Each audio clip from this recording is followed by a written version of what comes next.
whatever responsibility the Congress party will give me, I will faithfully perform it.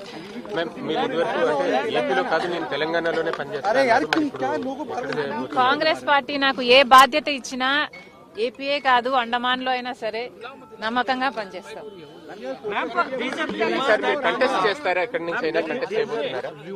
Congress party ఎలా నిర్ణయిస్తే అదే follow అవుతాం.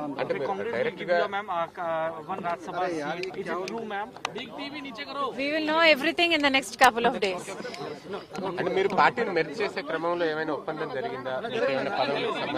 లేదు, వాళ్ళు గౌరవంతో ఆహ్వానించడం జరిగింది.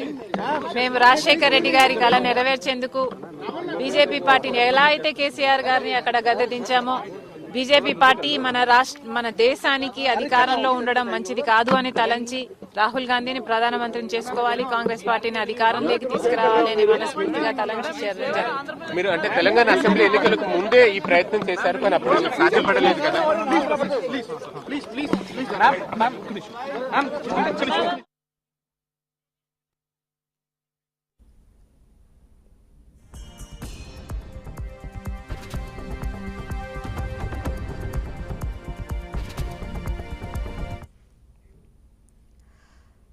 వైఎస్ఆర్టీపీ అధ్యక్షురాలు వైఎస్ షర్మిల కాంగ్రెస్ లో చేరారు. కాంగ్రెస్ అగ్రనేతలు మల్లికార్జున ఖర్గే, రాహుల్ గాంధీ సహా పలువురు కాంగ్రెస్ నేతల సమక్షంలో ఆమె హస్తంగుటికి చేరారు. కాంగ్రెస్ లో చేరినందుకు తనకు సంతోషంగా ఉందని, వైఎస్ఆర్టీపీని కాంగ్రెస్ లో విలీనం చేశానన్నారు. సో ఇదే అంశం గురించి పూర్తి డీటెయిల్స్ మా ప్రతినిధి అశోక్ అందిస్తారు. అశోక్,